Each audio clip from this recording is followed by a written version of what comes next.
Eric, Omar. it happened again. It did. Many different things happened again. What happened, Eric?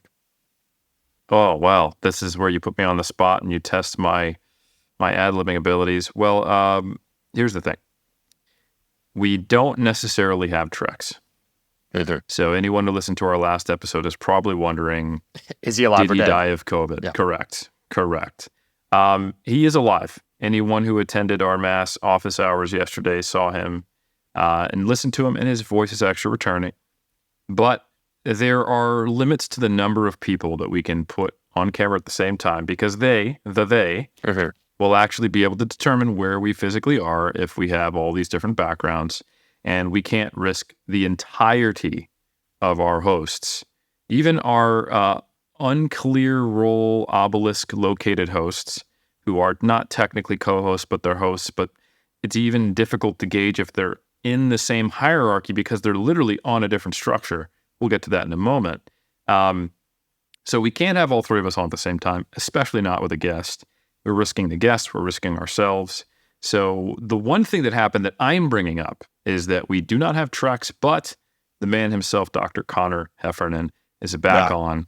We've gotten a nice tightrope slung between the obelisk to the pyramid, and thank God he's got a parasol to help with this balance, to both protect him from the sun as a pasty, lovely Irishman that he is, as well as to make sure that he doesn't fall off that tightrope down into the masses who apparently are saying things about us. I don't know, Omar, I heard you got some reviews. Conor, first, we have to do the wellness check. Thank you, Eric, for that. Because there's a little bit of controversy going on. And so this is completely unprompted. It's 100% genuine, the question. But how are you doing before we crack into these reviews and then talk about the controversy? Yeah, I'm a little rattled. I was in a meeting last week with a friend, Rachel, who listens to the podcast. She's a wonderful art historian, and we work together. And I may have used the phrase, well, it's small potatoes in Ireland, and she laughed. And then she brought up, off of that comment, the years-long anti-Irish slander that apparently I've now embodied. So rather than resisting my captors, I've decided to internalize the hatred. Oh, no. So doing good.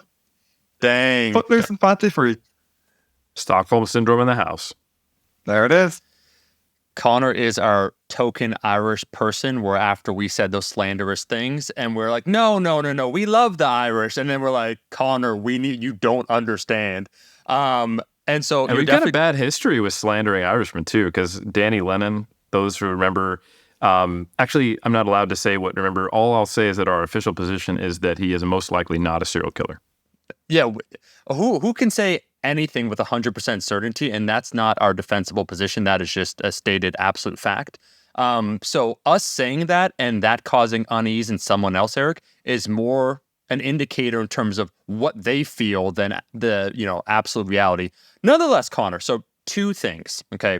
Let's address your controversy first, then we're going to read the reviews. Then, Marcus, we got a monster episode, okay, that I can't wait to actually get into, but let's talk about this because, Conor, here's what's been going down. Yes, we brought aboard another Eric. People are asking us, did we clone him in a vat? Has his time expired? Is he alive or dead right now? So now we have the third official host of Iron Culture, myself, Helms, Trexler. But we also have on the obelisk another structure, making sure that you're seen, heard, that we have the historical aspect that we all love in Iron Culture because it's history, culture, science. And you've done such a phenomenal job and we genuinely love you. So we have you atop another structure. What that relationship is unclear, but as some people did note, where I first said, we're erecting a pyramid. It is a hierarchy. That is said, there's a top down, the pyramid, think about it. And someone brought up the fact, and Eric said pasty. I don't bring up skin tones here. It's more temperature and climate that traditionally, historically. I don't even see them. Look, I just assume. It is just a fact that the ancient civilizations were of a warmer climate, right? So Egypt, Mesopotamia with the ziggurats, and then we look at last 2,000 years then, Central and South America with their pyramids. And so they're hot, humid climates closer to the equator.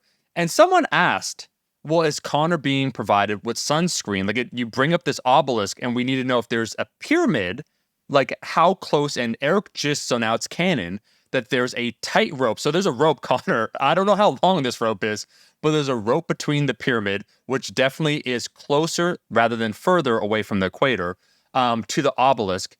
We need to do a wellness check with you because Eric's kind of protected by my melanin, like just by in approximation to myself. He's okay. Like I could be the shade for him. How are you doing? We need to ask this because there's been 1 or 2 comments about yourself, and we are not being prompted. This is 100% genuine. How are you feeling? Sunburn, no sunburn? How are we looking? So, despite growing up on KRS-One and Big L, I am painfully white. So the wellness check is it's a vital thing. I've not been fed, nor have I been watered. Damn. My skin is pasty but red. They a hint of shade atop my obelisk. Also, I just looked at an image of an obelisk. How am I on this? Because it's either very painful or very impressive. Well, yeah, it's painful for us too because we have more of the Egyptian style rather than the Central and South American. So we take turns. Once one of us feels just like we just been like it's been too invasive or penetrating of an experience, then we swap it out. And that's another reason I noticed that when we were looking to elevate one of the mass members to that third, coveted leader spot from one level down on the pyramid, none of them were that excited about coming up there with us, even though it was a higher level of hierarchy. None. Trexler begrudgingly did it, but both Lauren and Mike were like, "Nah, you got this, Trex." So they're happy. They're just sitting on steps comfortably, and then they just go around to the other side. The problem is also when you're sitting on top of a pyramid or obelisk, apologies, there's no way to have sunshade unless, of course, you have a friendly, melanin, supporter like I do and Omar, who envelops me while I'm sitting on. So basically, I'm being, I'm sitting on the pyramid, and then he's, it's not so bad actually. Now that I think about it, Trexler also your shoulders up are getting there. so jacked, bro, by just like holding the position. Think about it. That's right. You brought up how your side delts grew in your competition. Now you're a natural pro. Like, come on, it worked. That's right. Multi-purpose solutions here. I see you've got a parasol. How are you feeling about sunscreen? Parasol, you both? One or the other? Both. One, I think I'm trying, as I mentioned off air, I'm trying to get into sunscreen being fake. Everyone has a conspiracy theory. This one seems low-lying, but I presume it will get into some very shady areas, so I'm just going to dip my toes in the water of sunscreen not being real, stick with a parasol, and never trust you guys again when you say just a tip, and suddenly I'm on top of an obelisk. Right. Well, hey, as we know, Conor, sunscreen is basically just mayo repackaged. So like that, I don't even think that's controversial, to be honest. Like I think there have been studies on that. I do want to bring up, I want to bring up 2 quick things, and then we're getting right to Marcus. We're doing our obligatory 10-minute intro, the people that want the banter.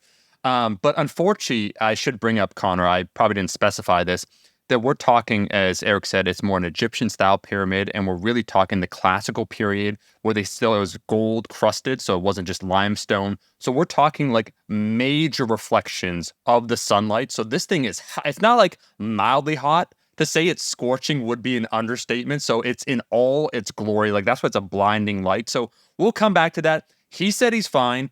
I'm going to read these 2 reviews. We're going to kick it off because it's actually, Conor, entirely relevant to something you said. And that is kind of the confusing role of like who's hosting. What is Iron Culture? And that is the question. That is the question we've been asking since the beginning. And now it's just a little bit more complex. So, okay. Smelly Ghost, 5-star review. 100% more Eric, 100% more trustworthy info. As a fellow 30-something-year-old Eric, I find other 30-something-years-old Erics to be the most trustworthy source of information. As such, by going from 1 Eric to 2 has increased the podcast trustworthiness by 100%.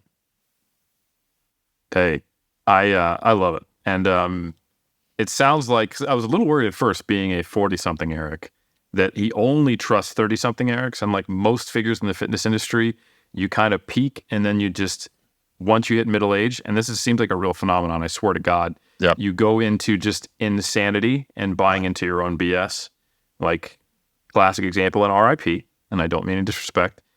Let's say 1988, you decide to publish the first peer-reviewed journal article on daily undulating periodization. Fast forward 20 years, you're talking about South American fruit putting 30 pounds of muscle on you in a week. I'm not going to name names, but I'm just going to say rest in peace. Yep. And that's a repeatable pattern. And so I don't know if people are worried about me. I think I've probably got at least a few years left before I am the inverse of trustworthy.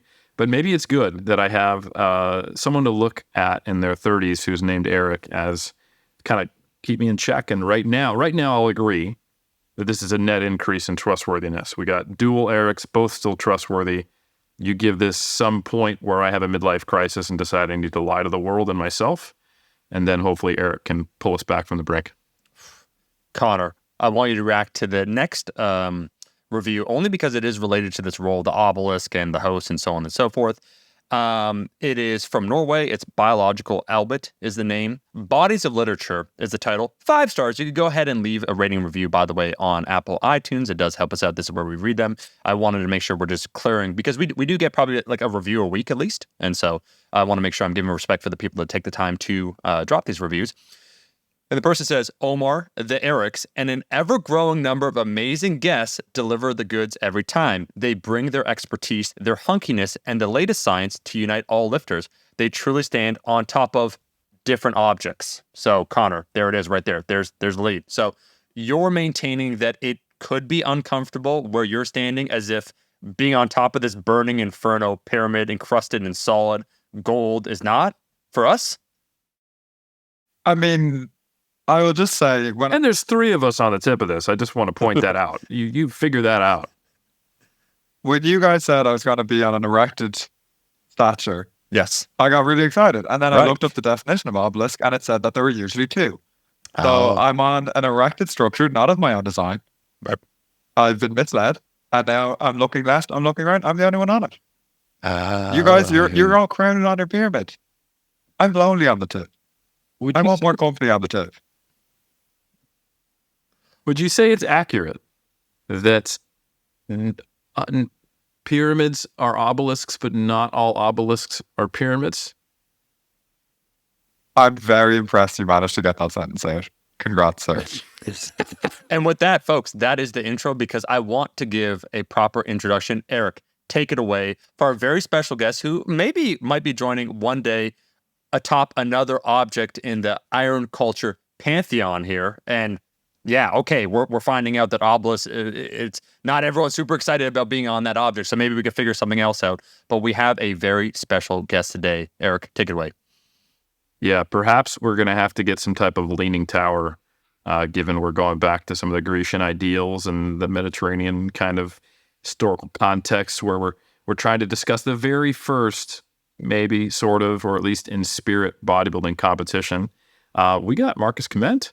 For those who follow me on Instagram, there was a period where I was sharing a whole lot of old historical, early days, physical culturists, bodybuilders, in some cases, strength athletes. And then I think we decided it was right around COVID you and I started talking, Marcus? Something like that, yeah. Maybe like 2021, something like that. Is that when you started Barbell Films as an Instagram account? Yeah, early 2021 it was that I started it. And then, yeah, I think we've been talking by the end of the year, I imagine. I think it's awesome how much that Instagram account has grown, because you're around, 60K followers now or something like that, or more? I think a little over, which is great. Yeah, it's been a steady, consistent growth, which is awesome. Yeah, I'm happy that people enjoy the content. Yeah, I mean, yeah, you're closer to 70 than you are 60, and having done that in just over a 2-year span, I think it speaks to just how impressive some of the things that people accomplished in an era far, like, so disconnected from our own. It's almost, in some cases, 100 years before the quote-unquote golden era of bodybuilding, right? Before pumping iron.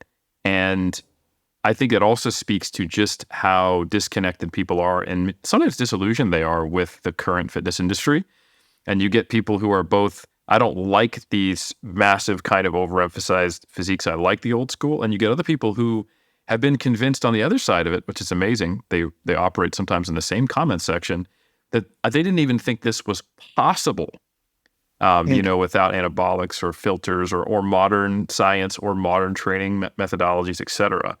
So for those who don't know, folks, I was doing a lot of posting of pre-invention or even pre-invention of the word testosterone physiques. So we're talking 1880s up to like 1930 kind of era physiques, just to show people like, maybe we should be a little more open-minded, but also just how cool is this, and look at the history of what we have as physical culturists. And then I saw Marcus launches Barbell Films, and he takes that just to a whole nother level. And I'm like, I'm not even going to do this anymore. I'm just going to shout out Barbell Films once every quarter and get people over there. And it caught like wildfire, because I really do think that speaks to people in a unique way. So first, if you are not following Barbell Films on Instagram, first slap yourself, then take your hand, pick your phone back up, and make sure you're following it, because he does great work. But today we're not going to be just talking about your Instagram. We're going to be talking about, a Barbell film, which you recently released on your YouTube. And it is incredible. Conor was a part of it. And you did, honestly, what I would consider like a graduate level research project, then produced in the same level of quality of a fully funded documentary that you would see come out of a major film corporation, major film company.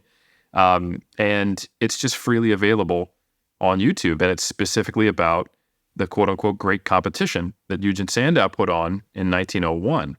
So that is what we're going to be talking about today, folks. You can watch this, and we're going to have the links below. I think, Kai's on vacation. So Omar, you and I are going to have to at least put, just even though we don't have timestamps, the Barbell Films Instagram, and then the link to his YouTube. We'll put the AOL link. Correct. Exactly. We'll get you his AIM chat, and you can ask him all the questions you need. So Marcus, talk to me about, give the audience a bit of an introduction as to who you are, how you got into this position. Why is it that you have?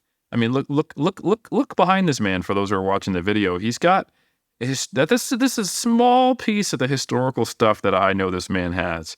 Where did your interest in the history come from? How long you been lifting? How did you get into both the history as well as the practice of being a physical culturist, which I know you are, that's to culminate into this awesome documentary that you produced today? Well, thanks so much for the glowing endorsement there, Eric. I really appreciate it. I think I got into lifting over a decade ago. And then it was one of these things where I think, like most people that kind of get into the history a little bit, I watched Pumping Iron, which is kind of like my first intro into like the golden era. And then you see some photos of Eugen Sandow, and that kind of piques your interest more, because now we're talking like 120 years ago. So it was one of these things where I found a lot of enjoyment in the history of bodybuilding. It was something that enriched my own experience when it came to strength training and bodybuilding. And the Barbell Films Instagram account is something I've been running now for nearly 3 years. And it all started with basically me wanting to kind of showcase more of these athletes that are maybe not quite that Sandow level, that they were someone significant in history, that may have done something, had an interesting story to them, but their representation in the actual history books maybe isn't particularly sufficient. It could be a single photo, it could be a single couple of could be a couple of lines. So it's nice to sort of flesh out their stories a little bit and sort of tell that. And that's kind of where even this film for the great competition came from, the idea, because I had people before me like the great Conor Heffernan here with me, David L. Chapman, who did the fantastic original Sandow book, who sort of did a lot of great work when it came to uncovering the great competition, some of the stories of the competitors, and some of the nuances in terms of the build-up, the qualifiers and that sort of thing.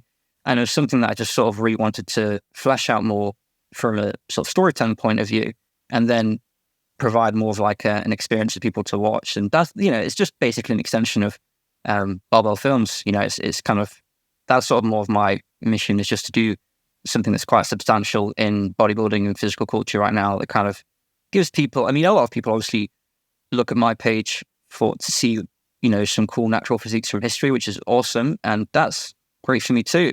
But for me, I really like telling the stories of these athletes, regardless, because, you know, a lot of them didn't quite have that sort of Sandow level of fame. For every Sandow, there was 200 physical culturists behind him that never kind of got that shine, and we don't really know much about.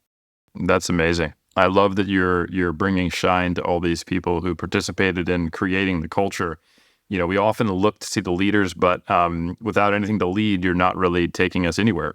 So I think it's great that we have a documentation of that. I think it's important.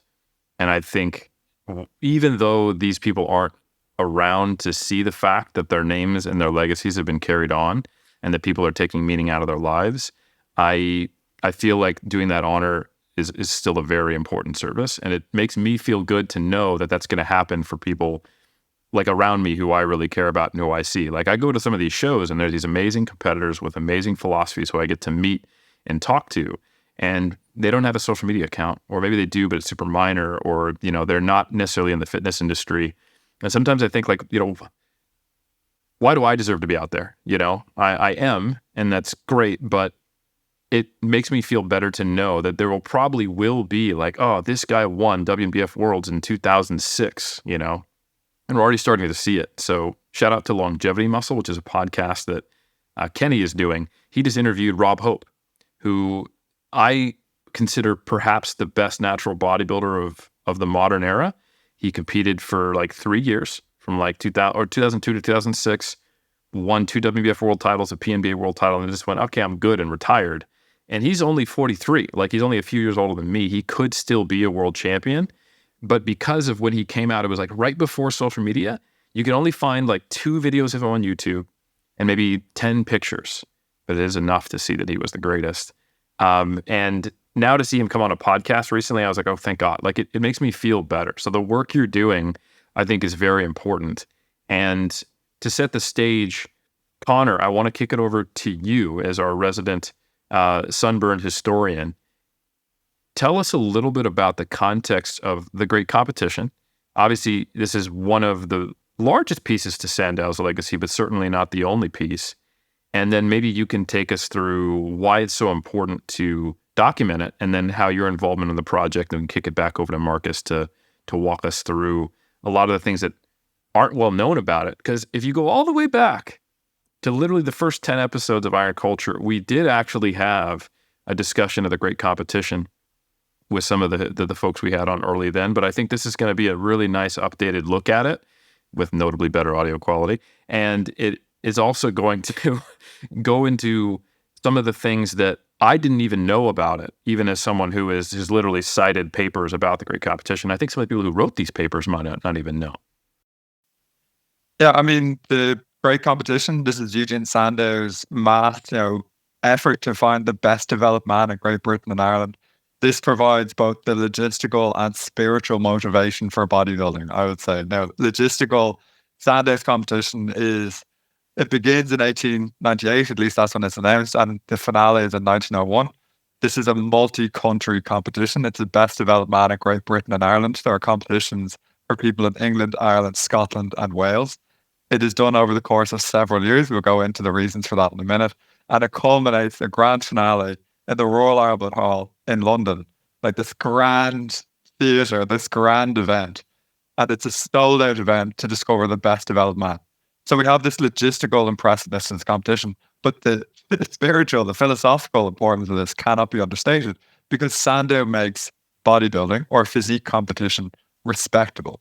It is a sold-out event. There are scientists and physicians and medics and politicians and educators in the audience that night, some of whom, Francis Galton, the man who's well known with crediting the word or creating the word eugenics, is in the audience. And he says, I learned more from Sandow's competition on how to judge physiques than I could have done from any number of experiments. We have celebrity guests, Arthur Conan Doyle, the man who wrote Sherlock Holmes series, is one of the judges. We have Sir Charles Laws, a very influential and important sculptor, is another judge at the event. This event is reported throughout the world. And then we have the winner, W.L. Murray, who we'll be talking about again. But really what Sandow does is, and he's not the first person to do a physique show, he's not the first person to do a bodybuilding show, he's the first one to do it on a grand stage. This is the Super Bowl this is WrestleMania, this is the FA Cup final, the World Cup final, whatever phrase, the World Series, whatever way you want to phrase it. This really mattered. And it was done at such a grand scale that it punched through the physical culture ecosystem into the mainstream. And although there is not a follow-up show, this competition is the one that other people often look back to and compare to and cite as the birth of bodybuilding. And every sport, every movement needs that origin story.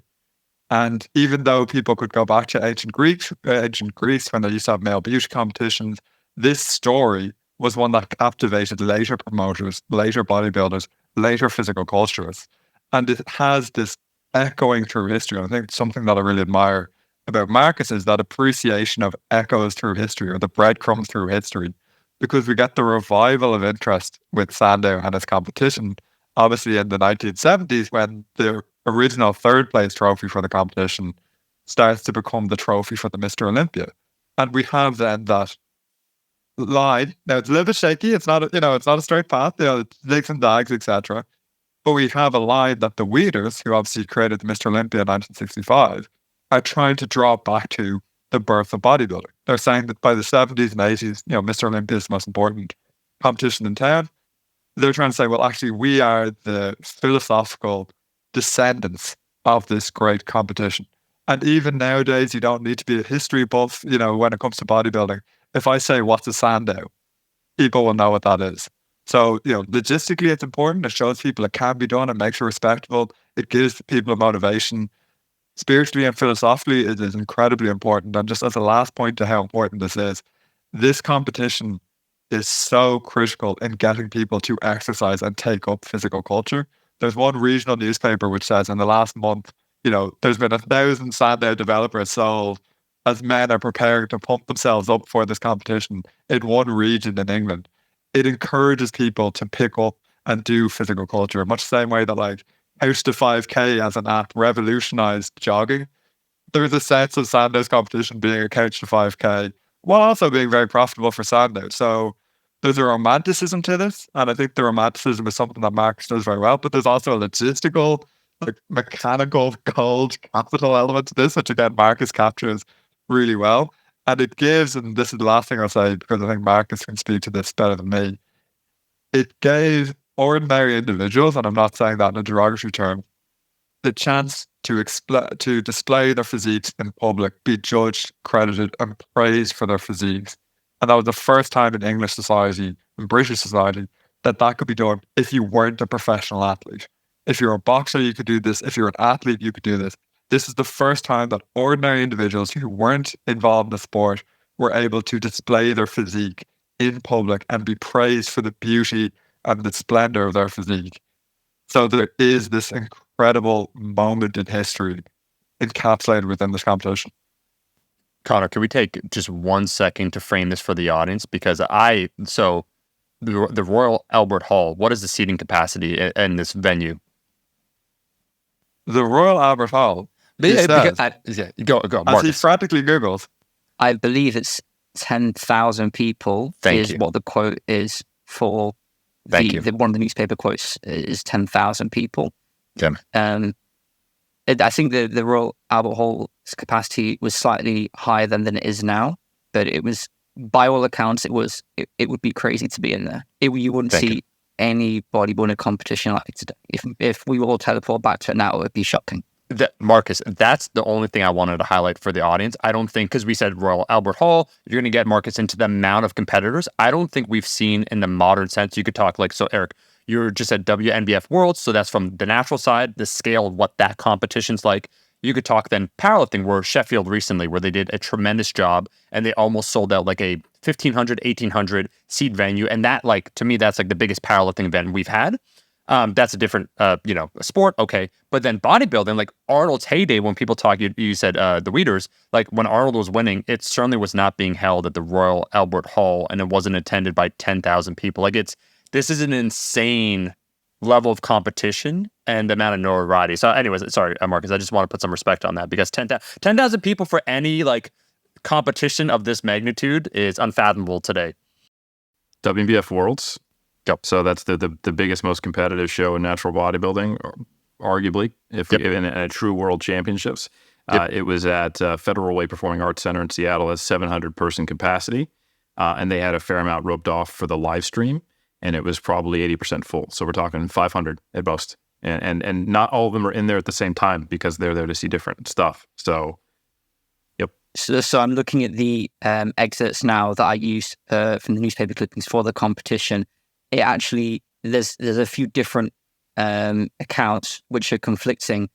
Basically, I've got one here that says between 7,000 and 8,000 people assembled to witness the final competition. We've got a couple of accounts saying 10,000, but moreover, we've got accounts like the Portsmouth Evening News that simply says the Albert Hall was packed to overflowing, and the Stonehaven Journal says the hall was crowded in every part. I live about 3 hours from London. I've seen the Royal Albert Hall a number of times. It's pretty big.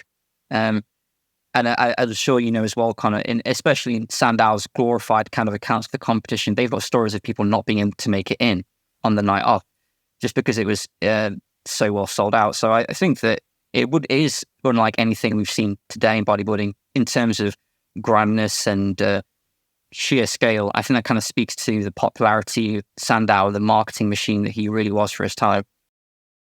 And also just to put in, the importance of that, because the Royal Albert Hall, it's a cultural site, and the closest thing we get from that to that is sort of the 1970s when you get bodybuilders posing at the Whitney Art Museum in New York, and there's this brief moment of bodybuilding being this sort of cultural artistic moment, and then it goes back to a more sort of capitalized, commercialized sporting endeavor. Whereas the location of this is so important because it's saying to people, like, this is respectable. This is scientific. This is artistic. It's not necessarily sport, quote unquote. It's about human beauty and human achievement. And that's, the venue and the grandness of the venue, I think, speaks to how it was being presented. I'm just looking up Mr. Olympia attendance, and it's generally caps around 10K from what I'm seeing. It's not super clear. So we're talking about something in the modern era of social media, the biggest the biggest bodybuilding show, period, in Vegas, being a similar size attendance to what occurred 123 years ago.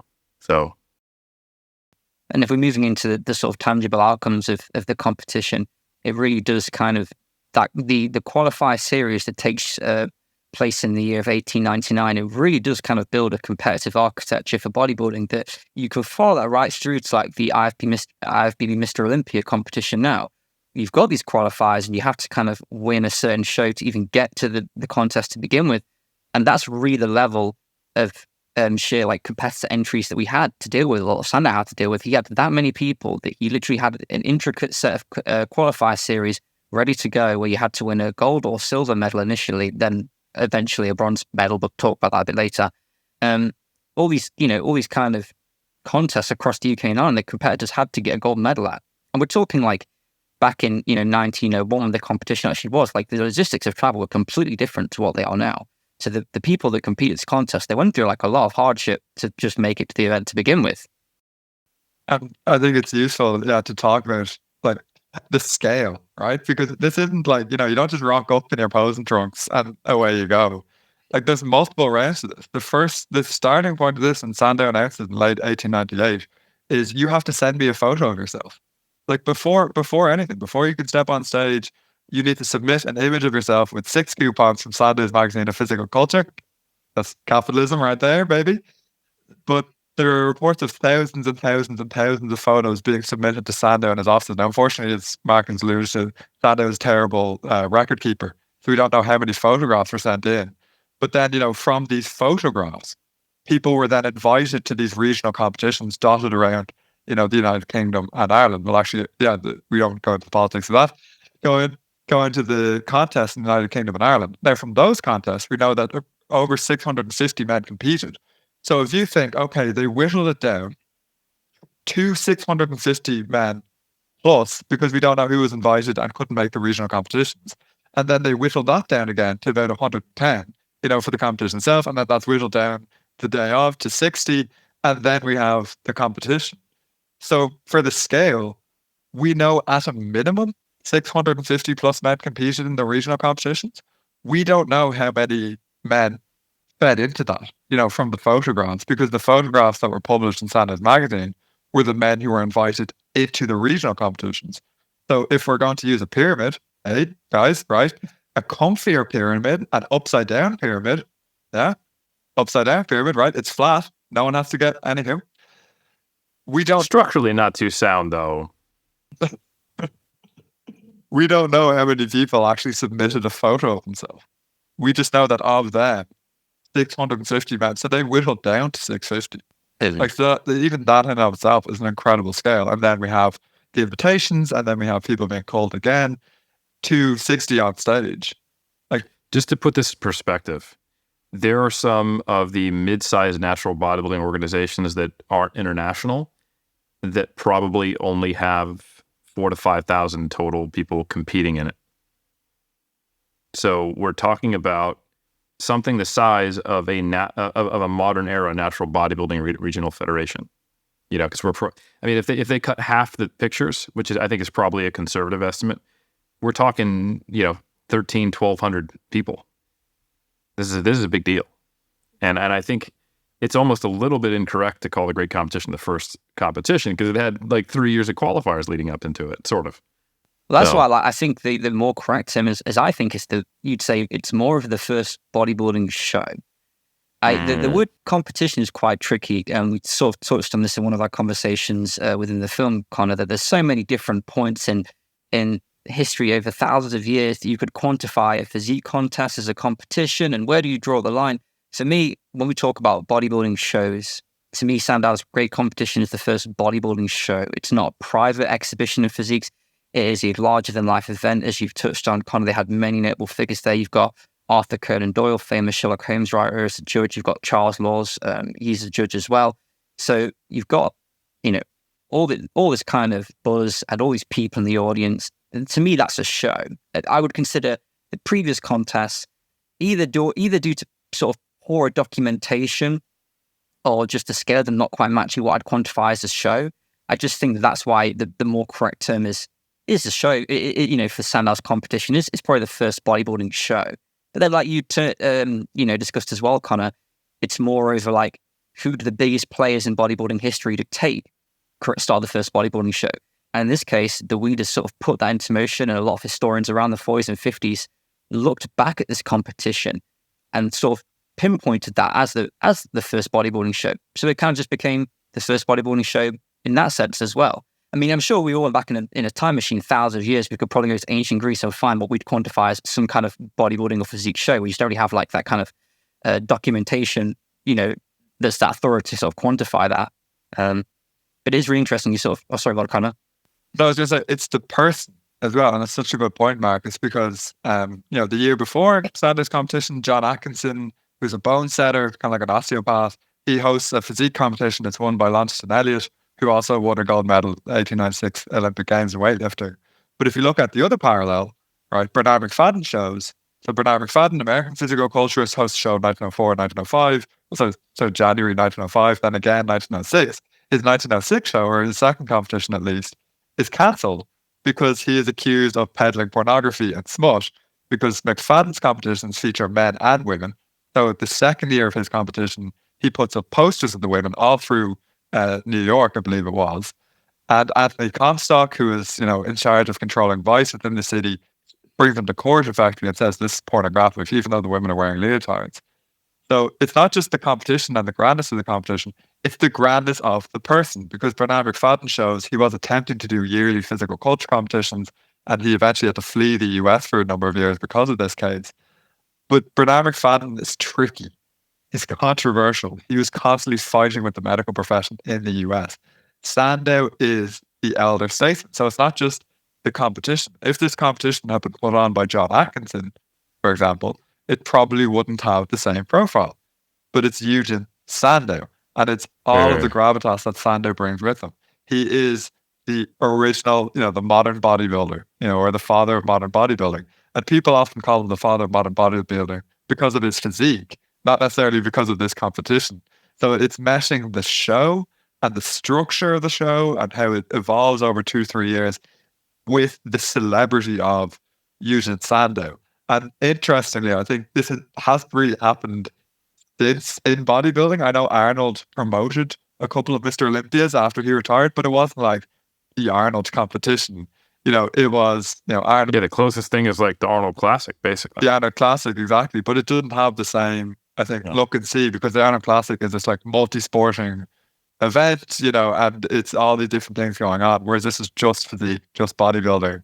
And the person and Sandow's reputation, that's why the weeders want to attach themselves to him, because Eugen Sandow is seen as the physique that started it all. They don't want to associate with Mark McFadden, who said you could cure hair loss by pulling on your hair really hard, right? You know what I mean? So it's the person and the structure of the show come to give it that gravitas. And also the scale that it can be done at. Like the Yorton Cup is like the natural bodybuilding equivalent, where we have Chet Yorton, the first guy who was like, hold on, people are taking drugs? Like, no. He was like one of the first vocal, well-known proponents of natural bodybuilding, actually beat Arnold in his youth, and became kind of one of the first people talking about this. And he, the show was named in honor of him, and Chet even competed into his elderly age. Very impressive. But yeah, the scale at the time, though, is truly shocking to me. And I think what's even more shocking, which I would love to hear more about, Marcus, is the logistical barriers that you would have thought would have resulted in this show not happening at all. Like things completely outside of the hands of Sandow, despite his influence, like global geopolitical changes. So if you could talk to us about, because I think it was initially billed as this is going to happen next year in 1900, or was it originally slated? Yeah, it was originally slated for 1900, but it was delayed a full year. It's really interesting when you read back through Sandow's magazine at the time of all his different kind of accounts and promotions of the competition as it's sort of being promoted, unfolding, and the qualifiers taking place. And he essentially has an idea of how long this is going to be at the beginning, and it probably is something like a 1.5 year long process maximum. And as I spoke to Conor in this documentary about, he has his own intentions, business intentions as to why he should be doing this and why it's profitable for him, why it elevates his figure in terms of physical culture. And then you slowly just kind of start to see things unravel a little bit. Got the Boer War, which affects a large amount of the population in the United Kingdom and Ireland. You've got a lot of men that go to fight. Very nice. Look at that. He's kind of slightly crunched, but it's pretty good still. So Eric was showing a picture of Sandow on his t-shirt just in case. Oh yeah. I thought Omar was like, damage control, like got to make this clear. Marcus is just spitting facts and Eric's like, but look at Sandow though. It's just when I saw the webcam pointing down. Anyway, Marcus, continue. So it's getting a little unruly here, man. It's supposed to be, he's promising early 1900s, you're saying. Yeah, and then you've got the Boer War, which it ends up becoming this really long, dragged out conflict that, as you spoke about when you speak with me, Conor, within the first kind of year, the course is sort of set for how this is all going to end, but it kind of keeps, the conflict keeps going on. It keeps taking up resources. And then aside from the actual practical loss of applicants that is happening as these men are going to fight, there's also kind of this social dilemma that starts to occur for Sandow, because it's really hard to justify a physique competition in a time of conflict and war in the country, when some of the Britain's and Ireland's best men are going overseas to fight. It's really kind of hard to justify that. That's when you sort of see him use tactics like, we're going to donate the profits to a war widows fund. But this also ties back into this whole thing turning from what was at first a business decision into something that he's just trying to get over the line. And there's a lot of things that he doesn't anticipate. And he really does start this competition in 1888 when he announces it. 1898 when he announces it. He really does start this competition at the worst time, and he doesn't understand. And if he was to have known at the time what was in front of him, I can guarantee that he probably wouldn't have started the competition when he did. It's likely a marketing push for his magazine. Truthfully, I know I talk about this romantic, spiritual, philosophical underpinning of physique sports as a whole, which I do believe it is. But it's also a marketing decision because Sandow he's just started his magazine, Sandow's Magazine of Physical Culture, the first, what we used to call it now, fitness magazine, modern fitness magazine. To enter the competition, you have to submit a photo of yourself with 6 coupons. The coupons are only available in Sandow's magazines, right? So he's trying to get people, or Sandow and his agents, the Brooke family, are trying to get people to read his magazine. So like there is the Sandow as the statesman of physical culture, which he certainly positioned himself as. But there is, Marcus, to your point, there is a sense of like, oh, God damn it. Like what else? I'm just trying to get that. I just wanted people to read my magazine, to send the bloody coupons in. And now suddenly, they're not sending them in correctly. People aren't posing correctly. You have that great point in the documentary, Marcus, of some of the photos people send in of themselves, they're wearing full suits. Because like no one has done this before, right? Send me a picture of yourself. Sandow doesn't tell me like, I need front relax, side relax, I need, front double bicep, back double bicep, most muscular. You just send me a photo of yourself. So you'll get some people whose entry photos are back double bicep from the waist up. You'll get some people who are relaxed and doing the athlete pose, team photos, and they stick your arms under your biceps and puff out your chest. Like he doesn't give them guidance. And then on top of that, you get the Second South African War, which is this dragged out campaign. It erupts in early October 1899. It runs until sort of mid 1902.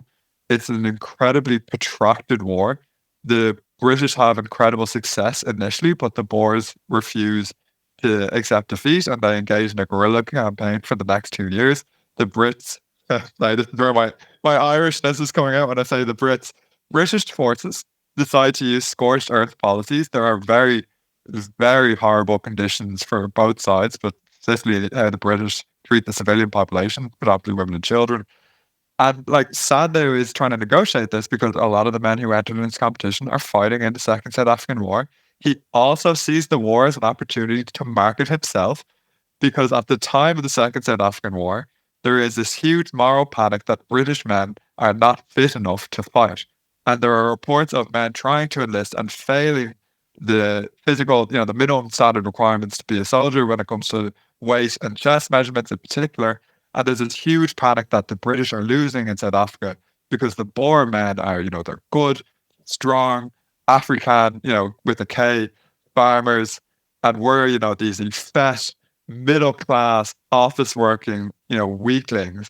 And Sandow sees this as an opportunity. So while he's trying to promote his competition, he also says, bring me, those pencil-necked geeks. I will train them. I will make them physically fit enough to go fight in the war. So not only are some of his contestants fighting in the war, he's actively trying to trade people to send them to the war. But in doing so, he's trying to capitalize on it because what a good guy Sandow is. And actually, even though it delays the competition, there is a bit of a benefit because Sandow gets to say, listen, remember how all of you were weak and I had to train some of you because you were so physically pathetic? I'm hosting a competition, in 1901 where I'm going to show you the best developed men in the UK or in Great Britain and Ireland. And hey, they've all used my system. Weird, right? So like it creates these really huge logistical problems and like PR disasters because if he hosts a competition during the war, is this tasteless? Like, are these men cowards? Because like, why aren't they fighting in South Africa? If you think about men who abstained for political reasons during the First World War and they were given white feathers, like, would they be seen as cowardly? You're fit, you're strong, you're healthy. Why aren't you in South Africa with our soldiers? So like, it's awful. He navigates it very well. But yeah, you're right. There's so much happening that he couldn't possibly have envisioned in 1898 when he just wants people to read his magazine. It's like, a Twitter post that spiraled out of control. Like, I was just trying to make someone laugh. And now I don't know what to do with my DMs. Yeah, and like you said, Conor, it's this really interesting look at Sandow as a physical culturist in terms of that balance between him as an athlete and a physical culturist in the purest sense, and then him as a businessman. And this is a competition where I think, you said to me that he could have easily, if he wanted to, at the end, he could have probably copped out. He could have either made it a magazine made it a magazine only competition again and kept it within the publication without holding a final physical event. He could have just kind of completely copped out and said, we want to prioritize the war efforts right now, and the great competition will for now be postponed indefinitely, and then just kind of never picked it up like he did with a lot of his other sort of businesses and that sort of thing. So I think that there's a sense that the physical culturist within him kind of wants this to still be a success, and he kind of still wants to do right by what he set out to do in the end. Because for me, when I was first looking at this, I sort of went a bit of a journey, because at first I had this very romanticized idea of the contest in my mind. Sandow's great competition. He's setting out to start the competitive architecture of bodybuilding. And then within a few conversations, with doing a bit of research, I was like, okay, this is a business decision. And then within a year and a half of that, the whole thing being announced and starting out, you start to see this perseverance by him, even if it is, a mess. You've got him in magazine issue after magazine issue, promising that it's going to be the next month or the following months after that. These poor guys who wasn't, going and fighting in the Second South African War, was like doing a 24th contest prep. It would have been insane. These guys he's constantly kicking this thing forward.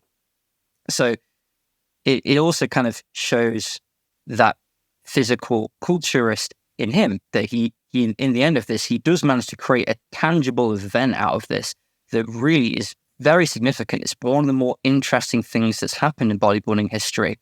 And he does all of this through a lot of difficulties. And we also, within that, we get to see a lot of his sort of best marketing tactics employed, which is really interesting.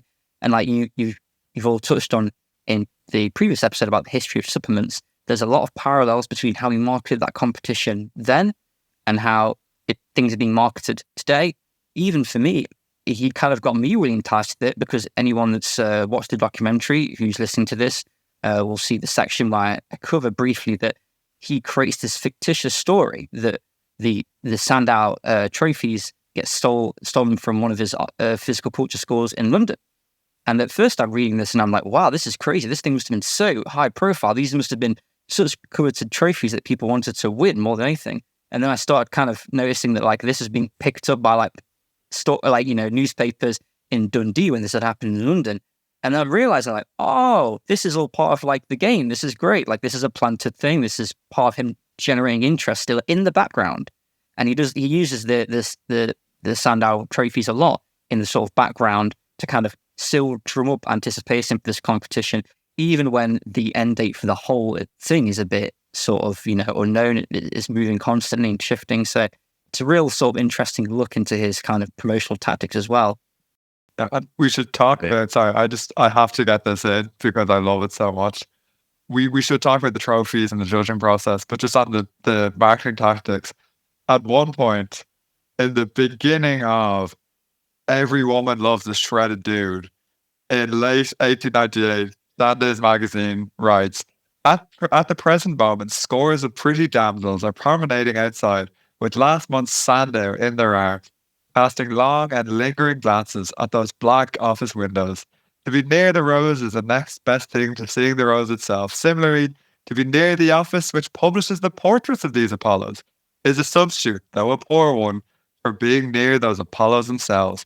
Think of that, ye gold and silver and bronze medalists.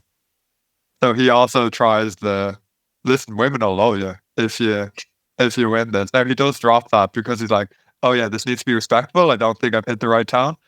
But like the marketing of it, and then bringing in Sculptor, bringing in Arthur Conan Doyle, these celebrity endorsements, being able to pivot at any moment. Like even William Mackenzie, the US president, is assassinated in the days leading up to the Sandow finale in 1901, and he manages to incorporate like a very poignant song to be played in tribute of Mackenzie. Like there's just so much going on. But yeah, I think the shrewdness, and you're right, Marcus, of that like guerrilla marketing campaign, and even the fact that he has these regional competitions. Okay, well suddenly all the regional newspapers are going to talk about James Gallivan from Dublin or from Wicklow, who got a gold medal, in the Dublin competition, or they're going to be talking about Murray from Nottingham who's got the gold medal. They're getting regional by it, and then Sandow is able to play the national newspapers as well. So it's like this multi-tiered marketing campaign. I think it's amazing. Just the idea that he plants a story in the newspapers that the trophies are stolen, and then thank God they're recovered in short order, is incredible to me. And then from there, just the story of how the Sandows, where those actual trophies, how they're presented, how they actually are, and where they go.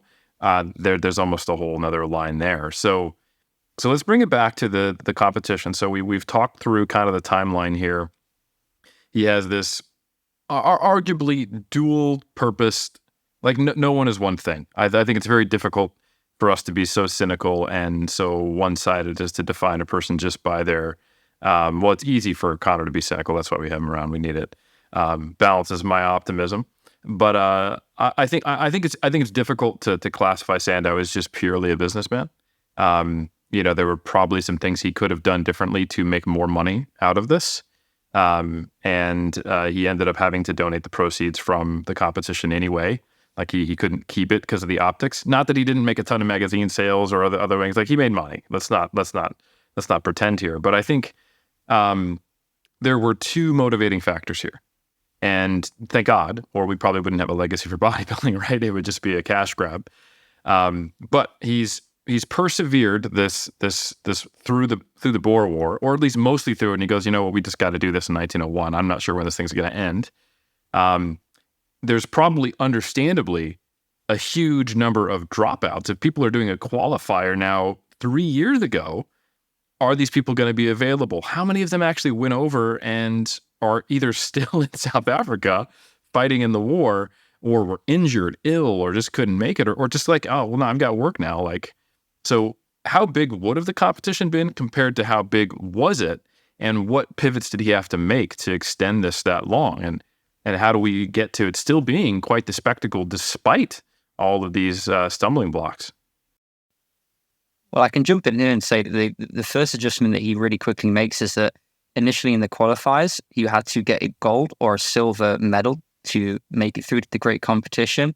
And within, I think, around 5 months before the final competition actually takes place, he very much kind of walks that back. He allows all bronze medalists who win a chance to compete as well.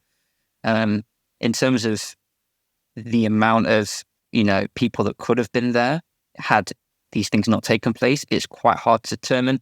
Most of the accounts of the competition that reference the amount of contestants accurately reference the expected number was closer to 150. There are other things that happen on the day, which maybe, Con, you can touch on in terms of there's a large number of people. I think it's touched this in the documentary, but there's a large number of people that basically on the day are turned down from entering the competition. So that could very well have accounted for a lot of them. But in terms of the total amount, I would have said about 150 or over based off what the news reports are kind of saying at the time. A lot of the accounts say that of the 150 expected to enter, only 60 were able to attend, which kind of falls in line. If you do some really sort of rough maths with the amount of qualifiers that took place and the amount of medalists from those qualifiers, and then tack on a few on or off, it's kind of in that ish ballpark. He also does all kinds of silly things, like just gives out extra bronze medals at some of the qualifiers because he kind of feels like it. So it really is hard to determine how many people would have actually been there. Like Conor pointed out to me when we were doing the research for this, his record keeping is so utterly poor in this whole thing. It's hard to even specifically know which competitors were definitely there, apart from those that either the top three that won the competition, or the top three winners, I should say, and then those that later state they were directly in the competition. When Sandow speaks to the competition later in his 1920 Life as Movement book, he references the number to be 145 people that were there. So he'd not even be able to recount the amount of people there was competition accurately. But there isn't, if you want to touch on this, Conor, there is a very kind of specific incident that happened on the day of the competition, which actually eliminates a bunch more people, which is kind of odd. Yeah, and I think it's important to say some men did lose their lives in the Second South African War. Some just logistically couldn't make it over. I mentioned Gallivan, who was one of the Irish contestants, and he writes for Sandow's magazine sort of 1904 and says, I won a gold medal, I would have loved to have competed, but I couldn't. I was sick the day before, or something along those lines. on the day of the competition, there is a decision taken to disqualify anyone who could be classed as a professional athlete from the competition, and that it was just going to be amateur athletes. And a professional athlete at that time could be someone who was a strongman, for example, or someone who had ever won money through a weightlifting competition, but also they could be a personal trainer or, an instructor in physical culture or a gymnastic instructor or a physical educationalist. And there's a very interesting, and it's illustrative of how Sandow wanted to present his competition. There's a very, I think, important thing to state is that in the late 1800s, early 1900s, there's a big distinction between professional athletes and amateur athletes, because the people who are professional athletes tend to be working class. Because obviously, if they want to do a sport, they need to be paid for it because they can't take time off work, or they're not allowed to take time off work to engage in their sport. The people who are amateur athletes are people of means. I'm speaking in broad strokes. And the philosophy of the Victorian age, because we are still in the Victorian age at this point, is that amateur athletes do it for the love of the game, for the love of the sport, and that professional athletes are mercenary. Now, this is more applied to things like football and rugby and tennis, but the decision to disqualify professional athletes likely comes from someone saying in Sandow's ear, I think this would look better if it was amateur athletes, because isn't it more impressive that the farmer, the office worker, the furrier, the accountant, whatever the case may be, did this on top of their commitments, as opposed to the professional athlete who is on the obelisk, right, guys? Hey? The professional athlete is on the obelisk, whereas the amateur athlete, doing it for the love of the game, is on the pyramid. So that decision, it does alienate people more. And Professor Salai, who's writing in Health and Strength magazine about the competition, really does criticize this point. It says there's a lot of people who were disqualified on the day who probably would have won this competition. And this was nonsensical, etc. The strictures of amateur versus professional are not the same in physical culture as they are in, say, football.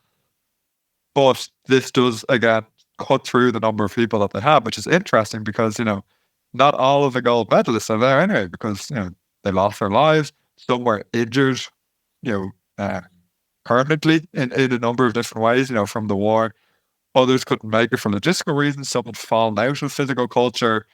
Like, there's all these things going on, and then you decide, we'll cut them at the final hurdle, and not as sometimes happens in the modern age because someone has nailed certain tests. Anyhow, it's a very interesting decision that's taken on the day, which does whittle it down more. But again, from a PR perspective, it probably does work in Sandow's favour more, because to that marketing point, it's the original Charles Atlas, right? He's encouraged these weak, underdeveloped, bullied men who are getting sand kicked in their face. There's not too many beaches in England. The ones in Cornwall are heavenly, though, I will say. Scarborough as well, further north.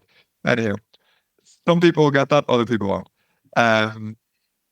He's taken these underdeveloped men and made them into this physical specimen. That's more impressive if it's an office worker than if it's, it's like, I took the bodybuilder and I got him 1% more shredded. It's not as impressive as I took, this person, they lost 60 pounds, now they have abs. The transformational story, I think, is more impressive with the amateur contestants, which is probably why they do cut them. Now, could they have done it prior to the day of? Probably. But I think there's a cleverness to it, although there's also a cruelty. As a mercenary professional athlete, I can tell you that I wouldn't have done the show anyway because there wasn't a purse, yeah, of course. What am I going to do with this trophy? I'm obviously going to just sell it because I don't have any love for the game. But wouldn't have bothered me. I wouldn't have been there anyway. It's, too mercenary for it. Yeah, the irony is how Sandow promotes the competition is you'll be the best developed man in Great Britain and Ireland, and I'll take that title from you. You'll also win a quote-unquote gold statue or gold trophy, which is worth 500 guineas. And, the bronze trophy is worth like 300 guineas, or the silver is worth 300, and the bronze is worth 200. So it's like, you have to be an amateur athlete because, screw those people who get money from winning. By the way, if you win, you're going to get something to the value of 500 guineas. And it's like, it works if you don't think about it too hard. Yeah. But it also just goes, attests to just even like how down to the wire this whole competition was, even down to the last minute.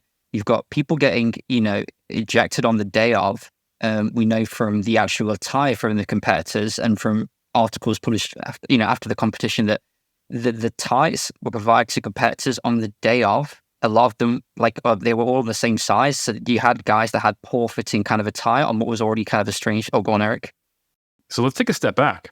They had to wear tights. Let's talk about that. Real briefly. We should talk about it. I think it's a really important point. Good point to contextualize when they were wearing tights. That's a good point. Sandow with this competition has one of the more interesting dress codes you'll ever hear about in a bodybuilding contest, in that all of the men are wearing leopard skins and black tights. It's definitely different from what you'd see on the bodybuilding stage today. Is it more farcical than board shorts? Yes, Conor's going after them. They had a period of time where no one insulted them. Shots fired. I'm only kidding. Sandow's judging criteria, it's different. And this brings in maybe the leotards. It focuses on general development, balance of development, the condition and tone of the tissues, general health and condition of the skin. Sandow goes out of the way to say the most muscular person probably won't win. I'm looking for the best proportioned and most beautifully developed.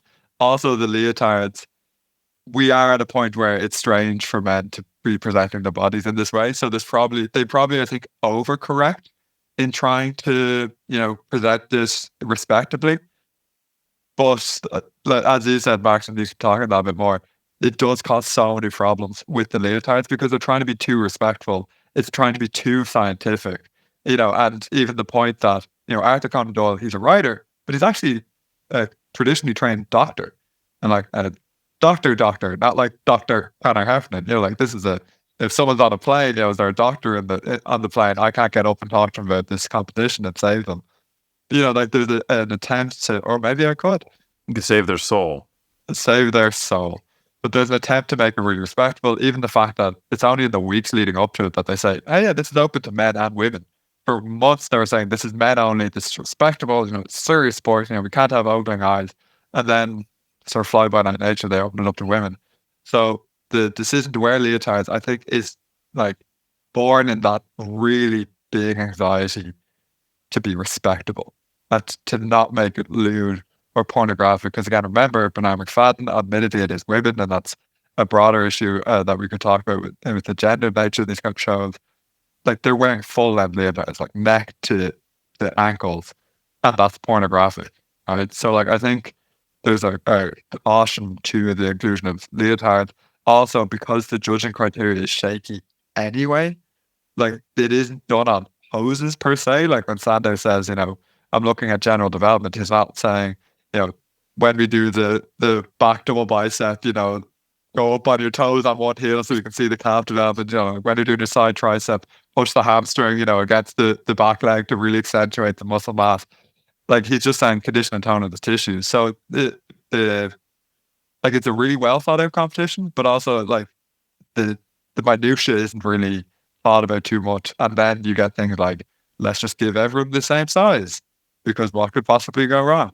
Yeah, and it's interesting because when I was reading accounts of the competition in the newspapers, the majority of reporters there all comment that everyone's legs look generally underdeveloped. And, anyone who's reading that at a glance is going to think oh, these guys just were skipping leg day, which obviously for informative purposes, the average bodybuilder back then would have had way less developed legs anyway. But the black tights certainly didn't help that whole thing. Yeah, and it's black tights on a stage, and they're on platforms, and there's lighting. When Sandow poses during his own competition, the ego on this guy.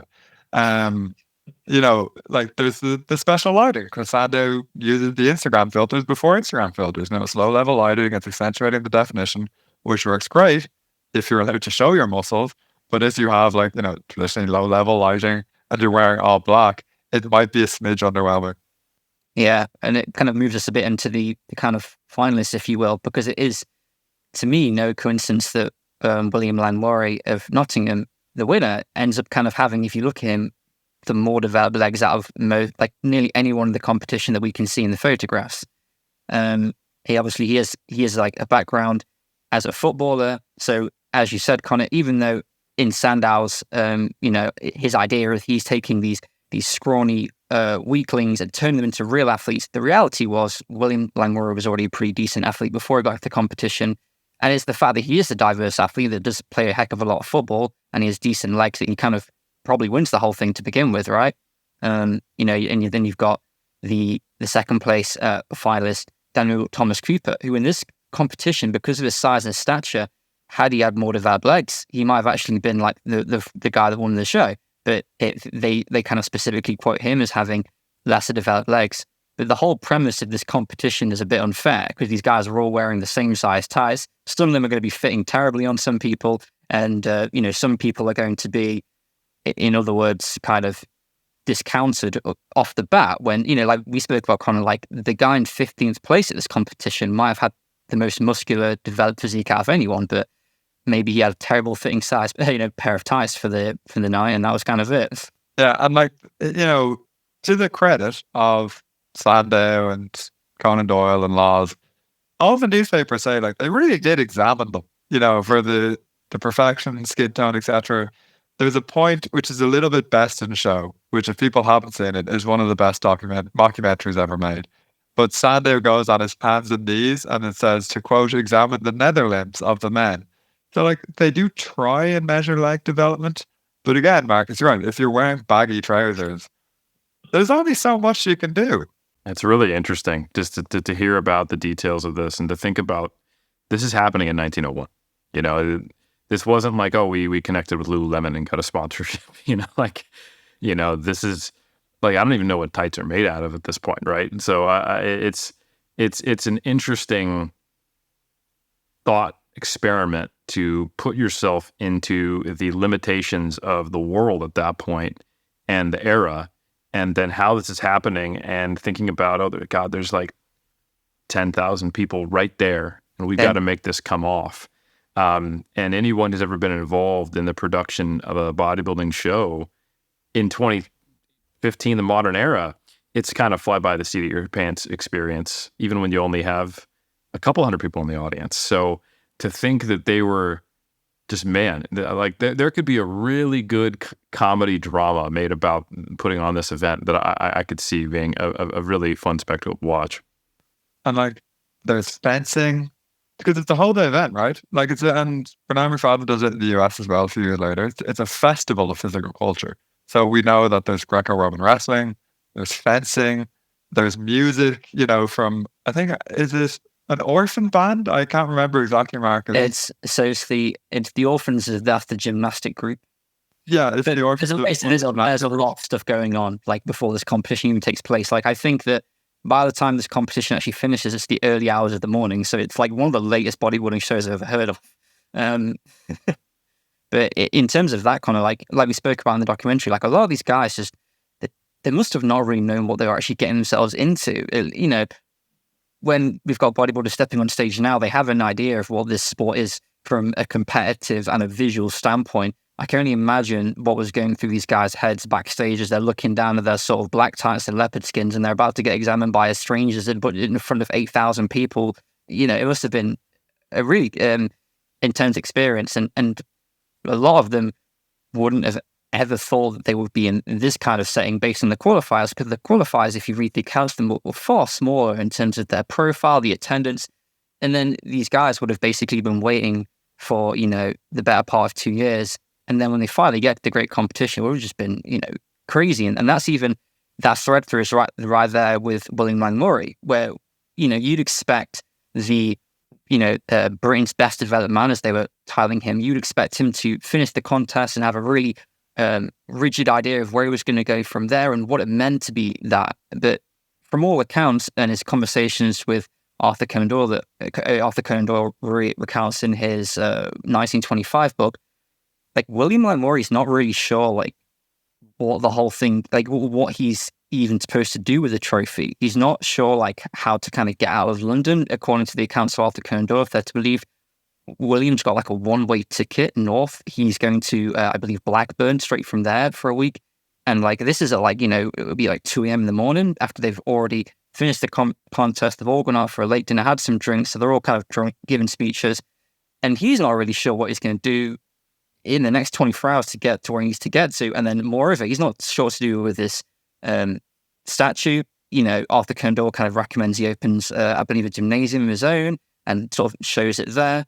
you know, it would have been a bit bizarre for him to kind of know where to go from here, because as we spoke about, Conor, William Glenn Murray, despite being the sort of Britain's best developed man, as he's, quoted to be, he doesn't really get Sandow's backing or endorsement after this competition seemingly at all. He's kind of left to his own devices, hence why he kind of becomes a strongman and kind of creates his own lane, because Sandow isn't endorsing him, and we know that he endorsed other competitors at the show. The reasons for this obviously are a bit unknown, but that thread through is there, where it wasn't like you won this competition and that you were set. It's not like, if you win a Mr. Olympia today, it's a life-changing event financially for you and for your profile socially, for your businesses, for marketing, for everything. It wasn't quite like that with William. Despite the scale of this show being so big, he kind of had to pave his own way. And that thread through is there with all of the other athletes that compete at the great competition. You see athletes in articles following even the qualifiers reference themselves as a gold medal winner at Sandow's, Sandow's great competition. His qualified contest for his great competition. You see the second place winner, Daniel Thomas Cooper, when he takes over a YMCA 20 or so years later, he's still referenced as the second best developed man in Britain. So there's a title these guys all get for their efforts, but there's not necessarily a path that's drawn out for them. There's not necessarily, from their point of view, they had this crazy event, they got a prize, or maybe they didn't get a prize, or didn't get a placing at all. And then it's kind of like, off you go again. It's a bit different to how bodybuilding is today. If you win a high-profile title today, you've got like a bit of a set path of where you're going to go next, whether you're competing at the same show the next year or defending your title, whether you've got XYZ supplement or training brand sponsor. But this was a bit of a different ballgame. Yeah, I got to take this call from Nike, guys. As a professional athlete, they've been trying to get me sponsored, but you know what? I'll call them back. Yeah. I'm going to leverage That's them nice against of you, Eric. Reebok. Thank you for that. I appreciate it. Round shook from here at that name drop, Eric. So well done. Subtle and humble as always. But to bring it back to Marcus is very good and astute and very dive point. It is interesting. There's no pathway for people in this competition. And again, contrasted, Bernard McFadden's first competition, it's won by Al Treloar. McFadden works with Treloar to publish a book on physical culture. Now, admittedly, Treloar then goes on to be a gymnastics and weightlifting coach in LA, and that's his career for the next several decades. But McFadden at least is like, right, we got to work together. We got to collaborate. Let's publish a book. David Webster, who has fortunately actually just passed away in the last couple of months, which was a huge loss to the sort of strength historian community. He was one of the first people to write about Murray, and writing on him in one of his wonderful books, I think it was Barbells and Beefcakes. He says, my researches and the periodicals and newspapers of his era, meaning Murray, did not reveal anything at all about his background or abilities, and he seemed to disappear from the pages of the magazines almost as soon as the competition was over. Now, that's not necessarily true, as myself and Marcus have talked about, but it's just really weird because, a lot of them leverage it, in the same way that someone would say IFBB Pro, WMDF Pro, etc., on their little bio or, on their email handle or their posters, whatever the case may be. But it sounds like I'm poking fun at you, Eric, and I'm genuinely not. Because again, I appreciate, and I was so happy when I got it. But you got your flowers, deservedly. Where am I going with this? I'm still digging a hole. You're just making fun of me. The script was prepared, Conor, before the outcome of becoming a pro. We've had this episode in the book for weeks. It's not directed at anyone. Our boy Murray. Yeah. I'm just a self-promoting asshole. Go ahead. Go ahead. But who wasn't a self-promoting asshole? This is the issue with Murray. Because Sandow didn't have a structure in place. He did help out certain people, and Marcus did a great job in the documentary mentioning that. It's Smith, I think, Marcus, isn't it? Sort of follows Sandow around then as his example of physical perfection. But Murray doesn't seem to get that help. And although he'll market himself as the winner of the great competition forevermore, there's no collaborations with Sandow. They don't, he doesn't appear in any of Sandow's stage shows. There just seems to be this drifting and it goes back to, again, Marcus's really excellent point about this sort of ad hoc nature of the competition. It's weird because Sandow is the same person who at one point finds a giant man and decides to bring him into his strength performances for a couple of months just to see if people would like it. It's like, Vince McMahon, he finds, Andre the Giant. He's like, come here, we got to do something together. And at another point, he tours Asia and he brings back a number of people from South Africa and from India. And he says, oh, I brought these people back to England. I guess trafficking wasn't a term that they used back then. I'm going to, train them under my system and make them better. Like, he did weird collaborations with people. But with Murray, he just seems to be like, go with God. You have your 500 guinea gold trophy, gold plated, and I wish you the very best. So Murray is stuck trying to figure out, I have this title, but it's just been given to me. I haven't really, figured it. It's like someone, waking up and their following on social media has quadrupled. And you're like, but I didn't do anything for this. I didn't take the steps needed to be a strongman or to be a physical culture celebrity. I'm now starting 12 steps ahead of everyone else. What do I do? Conor, quick question for both you and Marcus, because we're talking about Murray, but I want to know, and I'm sure, I'm not sure if there's any surviving accounts from actual audience members to hear exactly from them what they thought of the overall competition, but just the way that you're describing it to me, because I haven't had the chance to watch Marcus's documentary. It would seem utterly bizarre by our standards, or for someone in 1901, where you have this whole hodgepodge of different events occurring before the actual competition. Sandow's going out, hands and on his hands and knees, looking at their thighs and so forth. They'll be like, while they're wearing this black spandex, just this scene. You have the judges, you have 8,000 people. I'm sure what's the auditory setup like? Can you communicate to the audience what's going on at every single stage to let them know, here's the person that put everything together, the infamous Eugen Sandow. Yes, now Mr. Eugen Sandow is getting on his hands and knees to examine the very important aspect, which is, of course, the thighs. He's going, amongst the various contestants. What do we have any accounts from audience members themselves, or just reporters reporting on the actual event? Because I'm just curious. This would be a highly novel event. It's a spectacle in the true sense of the word. It's the first ever large-scale, let's say, bodybuilding show. How are people absorbing this? What are they thinking about it? What is the feedback in 1901? Do we have anything, Marcus? Well, I'll open with the actual quote that I used from a reporter from the Sydney Mail and New South Wales newspaper, which I feature in the video, which kind of describes the scene, which is: the competitors took a deep breath and then prepared to inhale a great quantity of air. The chest was expanded by the raising of the ribs. At the same moment, there was an energetic contraction of the abdominal muscles.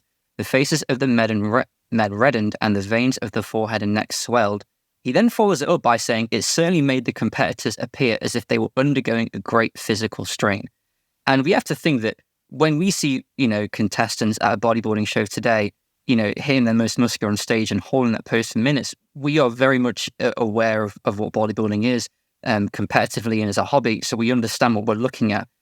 That in 1901, to see guys hitting strange poses, which would have all been their kind of own interpretation of what pose they were supposed to. So you have these weird different poses.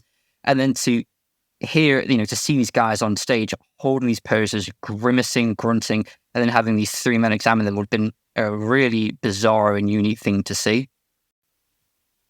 Yeah, and in terms of some of the other feedback, I mentioned Francis Galton. He says, after the judges, this is in his biography, had made their award, I recognise the superior justness of their estimate to my own. The power of classifying men correctly by mere inspection seemed to me much greater after this experience than before. And another interesting quote from Professor Salahi, who I previously mentioned, who's writing in Health and Strength, where he says that, he says the competition, it has to continue. He praises the weightlifting exhibitions that he sees, praises the wrestling. He says Sandow's show, his own, physique exhibition was incredible. He said it, quote, proved a complete and glorious victory for physical culture. And, Salahi hates Sandow because Sandow is about to sue Salahi for, quote unquote, stealing his dumbbell patent. Sandow will sue him effectively into penury, and then in the 1910s donate to Salahi's benefit that's being run through Health and Strength. We don't need to go into that. But other claims that are made about the competition is that, quote, the men were splendidly developed specimens of muscular humanity, that Murray was the, quote, most perfect proportioned subject of the king. One that I do love, the judges discussed the points of development amongst themselves very much as one would discuss the points of a horse or a dog. And it just continues to go on where there's just praise and praise and praise. This is a celebration of physical culture, even when people criticize the show. So there's a man writing under a pseudonym Strong Arm in Health and Strength magazine where he says, I think it was wrong that they had to wear black tights. They were badly fitting. It didn't make sense. The chosen color was awful. This disadvantaged individuals. But at the same time, this was a perfect show. This was a wonderful show. This was an enjoyable show. Even though I didn't agree who won, he says, 90% of the audience thought that Cooper should have won a fame that will go, reverberate throughout bodybuilding history forevermore. But he says this is, Sandow has provided the heart and soul to the cause of physical culture. So for people who are there, obviously physical culturists are going to like it. But, Francis Galton, right, very praiseworthy about it several decades on. You got journalists writing about it as a spectacle who aren't physical culture journalists. They're just regular journalists writing on a social event. You even have Colonel Fox, who's in charge of British military training at the time, in the audience and referring to it in praiseworthy terms. So this is incredibly well received because it seems to just do enough for everyone. It does enough for the military people. It does enough for the race scientists like Galton. It does enough for the general public because it's a variety show. Like, there's weightlifting, there's fencing, there's wrestling, there's singing, there's muscle posing, there's all of these things going on. So it is this spectacular. It's a show, as Marcus talks about. Marcus, the one thing I thought Sheffield was missing was an orphan group, just to, sing and just let everyone, just make them understand almost, what we're actually orphan witnessing. Gymnasts. And that's what we needed. Eric, I want to ask then the follow-up question, though, because we're asking now about Murray, what happened to him, what the actual competition meant for him, for his career and him as a person. And now we're talking about the impact of this actual competition in terms of the future. We brought up Sheffield before and how first one successful, people really enjoyed it. The next one, guess what? Sold out already because it had that positive impact reverberated in the space as an example. So what I'm hearing from both of you is that it seems like overall from what's being reported that it was very well received. It was kind of laborious to set up, but once it got underway, and sure, it's kind of different in terms of the attire they had to wear and so on and so forth, but overall positively received. What's its impact? Where do we go from here? What then? We're 1901. Future kind of like Murray is looking kind of bright there. It's you just won the gold trophy. No ticket out of there. It's Jesus Oliveira's just won whatever for the male side. It's no return ticket back to America, but congratulations on winning. What is then the impact of this competition if it is so well received? And it's the first ever of its kind at this magnitude and at the spectacle. Well, I think I might hop in with the initial impact of it and pass over to Marcus for Murray's story, because Marcus does just an amazing... I say this as someone who has written an article about Murray's life, and Marcus did a much better job in the documentary and actually uncovered even more. So I really want Marcus... Disagree, but yeah. I will fight you virtually, sir. I'll just say, initially there's a lot of half steps for Sandow. He briefly toys with the idea of doing a women's competition, but then he says, oh no, I didn't get enough submissions for this. Let's just cancel. Let's call the whole thing off. He decides that, okay, I'm going to keep hosting competitions, but I'm just going to do it in my magazine. It's much less stress. The next thing that he does is he has an Empire magazine. So people from the British Empire who aren't in Ireland, England, Scotland, Wales, they could submit images to my magazine and, win an Empire competition. He hosts a number of competitions in the pages of his magazines, one of which is also the best developed baby, which I just think is so funny. My toddler can pick up a 2 kilo weight. Look at that, folks. Where am I going with this? Proud dad.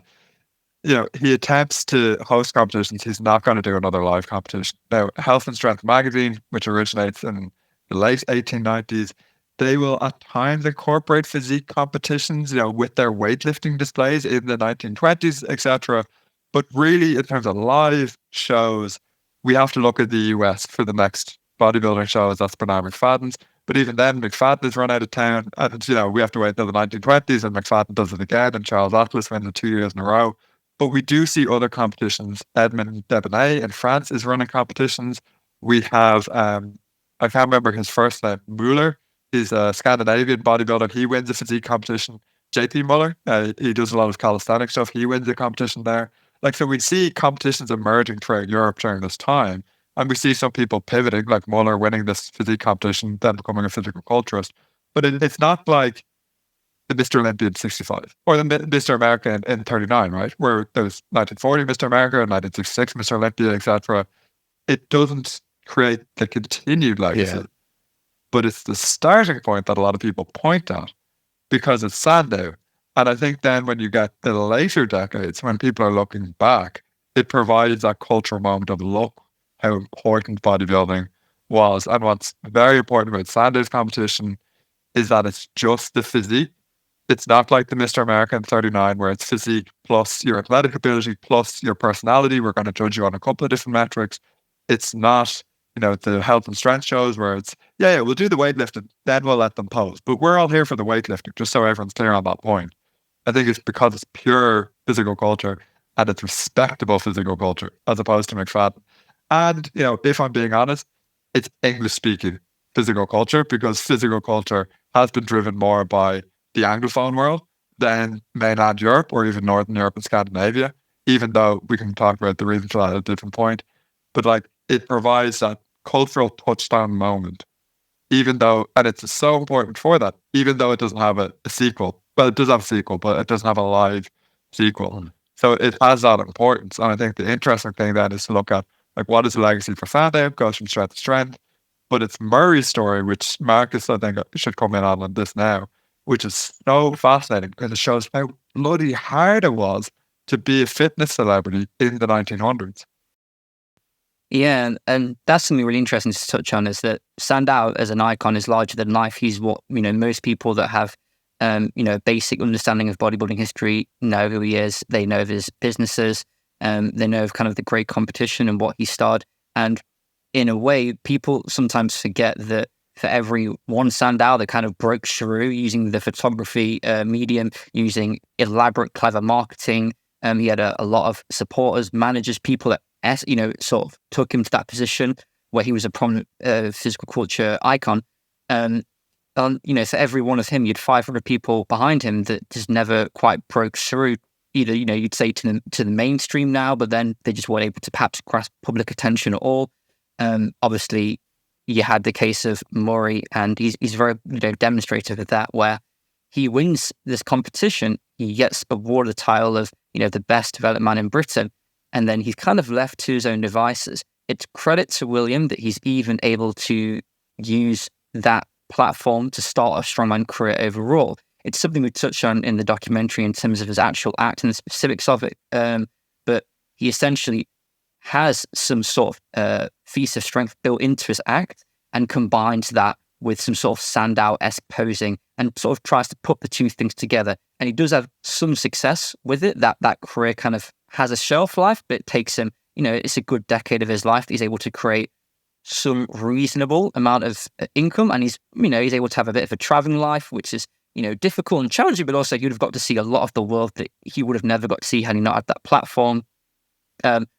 Obviously, he moves to his sort of strongman career wraps up in real intents purposes around 1909.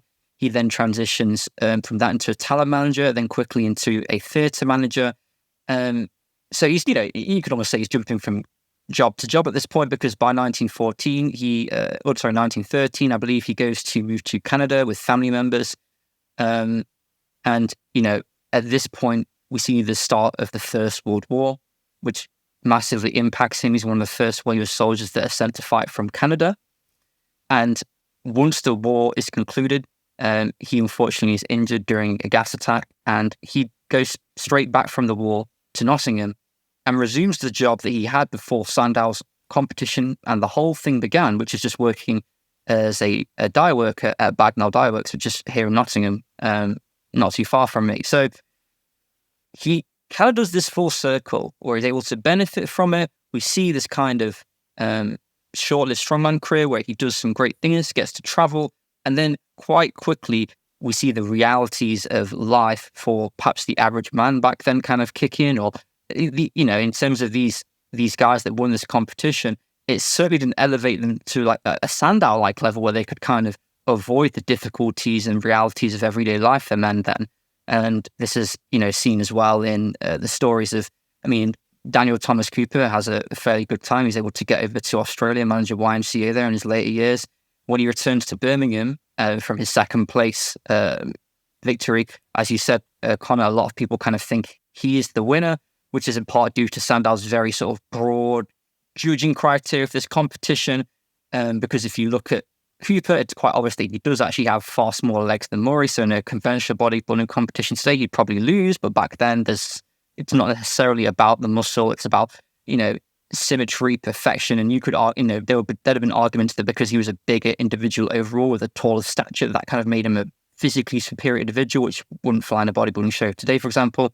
But getting back to my point, he has a good run. But then if you look at Albert Ernest Smith, he's a little guy, he's a 5'5", dude. He is a great, really balanced physique, and he's able to go on tour with Sandow. He's able to elevate his stats with Sandow. He's able to get a title of Sandow's model pupil. We see him get into some high-profile wrestling matches despite not having much experience in the sport. But then once again, he goes into the Great War, the First World War, and he unfortunately dies as a result of it. And so that whole within 16, just over 15 years of competing in Sandow's competition and being awarded the third best developed man in Britain, he's dead due to the First World War. And it's a sad reminder and reality of what these purists, these physical culture bodybuilding purists went through back then, because we tend to associate the infancy of physical culture and bodybuilding with Sandow-like figures, and we look at him as the kind of the forefront and the leader in bodybuilding back then, which he was. But we also, sometimes forget that wasn't all that was there. For every Sandow, there was, hundreds and hundreds of people that were bodybuilding. They were competing at his contest, not quite knowing what they were getting themselves into, but they were getting into it for the love of the sport, the love of bodybuilding. Before, you had social media, you had kind of advanced communication. There wasn't really any kind of way to, like we talked about before, there were real practical difficulties in making it to this competition. The bragging rights as far as being at this competition was like a footnote in their life story of like, oh, I compete at Sandow's great competition. Or you see a lot of people, physical culturists, in articles from the qualifiers say, I was a gold medalist at Sandow's qualifier in this date. That's kind of where it starts and ends. And, a lot of these people sacrificed a lot to be there. And then to see even the winners kind of have a marginal benefit from it, but most of them kind of have to get to get to their own devices and create a path themselves. When you look at Smith, Cooper, and Murray, they're all kind of representative of the challenges that physical culturists faced back then in that time. To break the third wall a little bit here, because this is something I really liked about the documentary, was that apparently you got reached out to by some of the descendants of these champions, and you were able to actually interview them in the documentary. And I think that was a really cool piece to show that some of their ancestors still draw inspiration, have pieces of their lineage in media or old trophies or clippings, and still talk about and are inspired by that. Can we, unless there's something else you guys wanted to touch on, I don't want to jump too far ahead of where you guys wanted to go, or if Conor, you wanted to add to that. But I thought that was a really cool piece of the documentary, how you were able to bring it to the modern era by talking to the ancestors of these top three finishers. I do want to chuck over to give some credit to Conor here, because he obviously did some phenomenal, research into William Lang Murray initially. He talked to a lady called, I believe is it Heather Belcher? Am I getting that right, Conor? On the which was kind of on the distant other side of the family. And his piece that he did, I believe, beginning of this year or late last year, which you can find, I think, on Stark Center. This is a phenomenal piece. It really was the first that I read that gave an insight into William's life. And then kind of you had other photos of William available that we haven't seen before in terms of the gladiator costume that he wore for strongman shows, which is, if you see that photo, it's fantastic. And then, as far as what I did is more or less an extension of that. It was kind of the whole thing sort of fell into my lap because, I was quite close to completing the film. And then I had a lady called Caroline Divers reach out to me, who was a very distant relative of William Lang Murray, and she effectively messaged me on my Barbell Films page at the time and said, hey, have you heard of William Lang Murray? I'm a distant relative of him. Is he on your page? He should be on your page if he's not. And I was like, I got a whole thing going here, so let's talk about it. And then it wasn't long after that it opened up communication with me and the other side of the family than who Conor spoke to. And that's when there were certain interesting revelations that popped up, like the fact that his qualifier medal that he won in 1889 was still in the family's possession, which, until this point, we hadn't really heard anything about it. So the fact that it had been kept in the family's possession still is there now is really phenomenal. It kind of shows that through, over a century, that's been something that's been respected as like a family heirloom. And then what was very nice is that I was able to get in contact with a member of the family called Tony Walker, who actually kind of had most of the family materials relating to William, and he was able to give me some more great photos of William that appear in the documentary, which you can see, which he's got a strongman outfit on. There's this fantastic photo of him with a chariot, and you really get a visual idea of what these shows looked like. And then what's even kind of nice as well is they've got they had the original Sandow, I think it's October 1901 issue that covered the competition. So clearly at the time they had purchased this issue to, have that as something, because that was kind of back then when communications were so limited. You had, the print materials, and that was kind of it. That was kind of like one of the best sole accounts of the competition you could have kept, and that was still in their possession, which is fantastic. So speaking to them all was really something quite special. He died in 1949, just down the road from me here in Nottingham, at a pretty decent age. I think it would be late 70s, I think, something like that, if I'm right, Con. I think you have a better idea than me. Yeah, no, it's late 70s. And again, like, he's someone who, one of his lungs was severely damaged in the Great War because of a poison gas attack. And I think, the fact, Marcus, that you were able to speak to, his descendants, and it's just so funny that, I spoke to one side of the tree and you spoke to the other, which is just something I love about researching this history.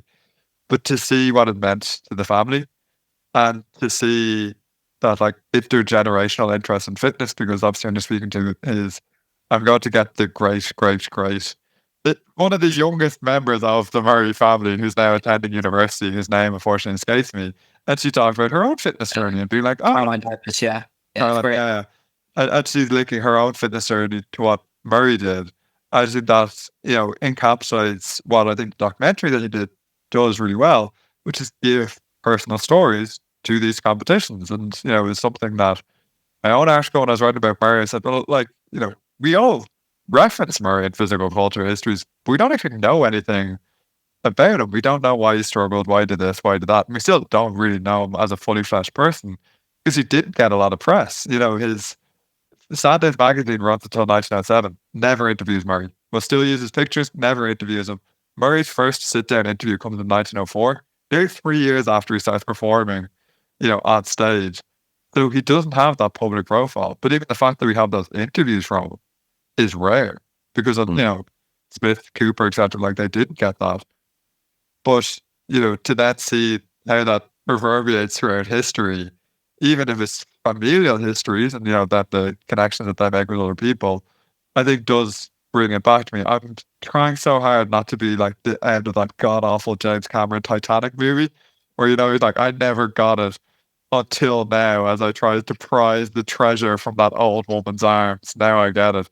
But I think you did a really good job of adding, like, the fact that these people were, flesh and blood into the story, which is usually the, like, bodybuilding began story. And that's an important takeaway from the whole thing when we're looking at it, is that, like Sandow himself, this competition isn't perfect. It has positives, it has some negatives. It did some things right, it did some things wrong, much like Sandow himself. But it's a starting point. It's a starting point for physical culture. It's a starting point for, competitive, I suppose, bodybuilding as we know it today. I think there's a lot for people to take out of this competition. I think there's even more to take out of the stories of the competitors that, did this show. Marcus, you've got to be jazzed to watch this. We're going to link it. We're not going to mess this up. The AOL I feel like we've hyped it too much now. Was that? I say again. I feel like we've hyped it up too much now. No. I think it's going to live up to the hype. We're going to make sure we have all the links proper, not just the AOL link. So if people want to message you, we're going to make sure it's all there. But how powerful is that? Like, when you are sharing the human connection to stories, how it once again reverberates through time, but also just imagining, like, the parallel, I guess, to today. Like, it's novel at the time, but it is monumental, this competition.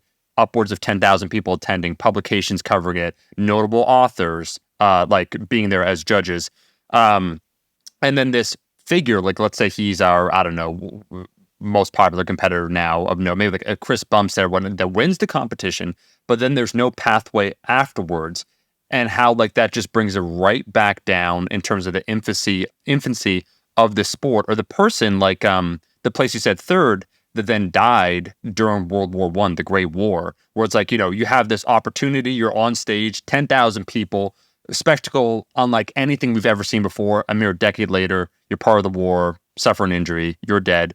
It's like saying, Eric, like, man, you know, a decade from now, just imagine like Jeff Side, he died during the Great Galactic War. It's like, what? I'm sorry, what happened? Like Jeff Side, the competitor, the Instabro, it's like, yeah, no, he sacrificed himself when the Borg invaded.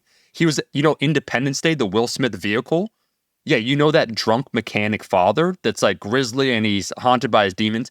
He was that person that drove the spaceship right into the mothership and sacrificed himself for the rest of humanity. But just that idea, though, like these are very human stories. And I was enamored when you just started describing it, where I know from a music standpoint, like the Royal Albert Hall.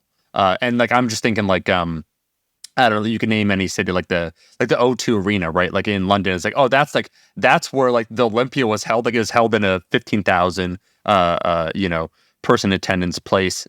And yet these people, like the stories, what they chose to do, why they chose to do it, the people such as, come on, like some of the promoters, some of the reasons, the rationale behind it with like Eugen Sandow. I like how you characterize that. It's very compelling. I could see immediately why, to the point when Eric messaged me, was like, dude, you gotta check this out. Conor, how you're describing it, and just the way even Marcus, like it's just respect to you, man, how you're telling it. I think that human attachment, the narratives that then kind of weave everything together and give that context just enriches it more than just like a completely factual, like let's say a Yellow Pages account, like, so it was attended by this amount of people, this happened, and this was the thing, here are the people that like, you know, won, da da da da. Very interesting, man. Well, thank you, and thank you so much for, oh sorry, go on, Conor. I was just saying, I think Marcus, you know, got it down to a T. Like it really, I was very honored to be part of it. And I just think, you know, it's something I've already assigned for my students next year. Because I'm like, you don't listen to me, but this documentary, which unfortunately features me, so you will have to listen to me, but unfortunately, this tells in the way that I just think it hits every medium, and it's a wonderful bit of, you know, scholarship. It's entertaining. It's informed. It's really, really well put together. Thank you so much, guys. I really appreciate it. Yeah, thank you very much. I really do appreciate the shout out. This fantastic platform. I feel like I've like straight to the top of like the sort of fitness podcast pyramid, going straight onto Iron Culture. This is really fantastic to speak to all you guys, and I really, really you know, appreciate getting to speak up the competition a little bit more. It's something that, you know, as a story, it was really fun to research and cover. You know, Conor, your help was instrumental in this. It was so fun to work together. Hopefully we'll get to work together on some more fun films in the future. And no, yeah, I really appreciate it all, guys. Thank you. Hey, you at the very least jumped to the top of our pyramid. I don't know about the whole fitness podcast pyramid, but at least the pyramid that matters for fitness podcasts, minus sexual health, minus mainstream ones, and minus all the other niche ones that are actually similar to us that are doing better. But aside from all of those, you're at the tippity top. So no, it has been an absolute privilege. Thank you. Yeah. Because you're the one who is documenting the history that we all share as physical culturists in the modern era, going all the way back to what could be argued as the first show, you know, and something that resembles what we do in modern times. And there is so much to be learned from art history, and so many things that we can see repeat, and maybe some things hopefully we don't see repeat if we do learn from the history. So it was incredibly insightful to me. And there's even more in this documentary than we were able to cover today. If you want to know the history of how the bronze Sandow became what is actually given to Olympia title holders, that's in there too. So I would just encourage everyone, check the description. We've got Marcus's link to his YouTube. Also give him a follow on Instagram because he does an amazing job documenting these people. We've talked about the importance of all of these people who would otherwise be lost to history. And I think history is not just for historians, just like science is not just for scientists. So please do connect with what Marcus is doing. And I think one final question I've got for you, Marcus, is what's next? hopefully to make some more films that aren't quite as long and time consuming as this one was. That's the plan. Hopefully drop one in the next quarter of first quarter of next year. We'll do another one, but not quite as big as this one. I think this one was a bit too much of an endeavor. If I, like Sandow when he started the competition, if I knew how big this was going to get and how long it was going to go on for, I don't know if I'd have done it. No, I'm just kidding. It was fun. Love to hear it. That's what I love to hear. And I guarantee you drop another documentary like that, and we'll probably have another episode. So appreciate it. Thank you, guys. We'll sign that into canon. Anything else that either of you, Conor or Marcus, you want to cover before we sign this one out? Just go check out Physical Culture Study as well, which is Conor's fantastic site. I'm just very aware we've been talking about biofilms for like a good hour and a half here, but Conor's website was like foundational, and his actual initial research into the great competition was, I can't remember the first time I read about the great competition. I'm 99% sure it's what Conor wrote about it, because it's what has basically been sort of copy and pasted, all those different articles and websites throughout the last few years. So he did a great job sort of writing those initial pieces on the great competition that got my interest in it as well. So yeah, appreciate it. Thank you, Marcus. Being the Irish person that I am, I'm going to give a shout out to ironhistory.com. As opposed to my own website, Physical Culture Study, ironhistory.com, the growing forum for physical culture enthusiasts, collectors, is now run by Jared Hulse, previously run by Joe Rourke, who's a fitness writer and collector for several decades. It's an incredible resource of bodybuilding and physical culture materials. You have people who literally ran Gold's Gym in the late 1970s as regular posters on ironhistory.com, so do give that a check. And yes, all the love to Barbell Films. My website's coming on 10 years next year. Don't I feel very old? Yes.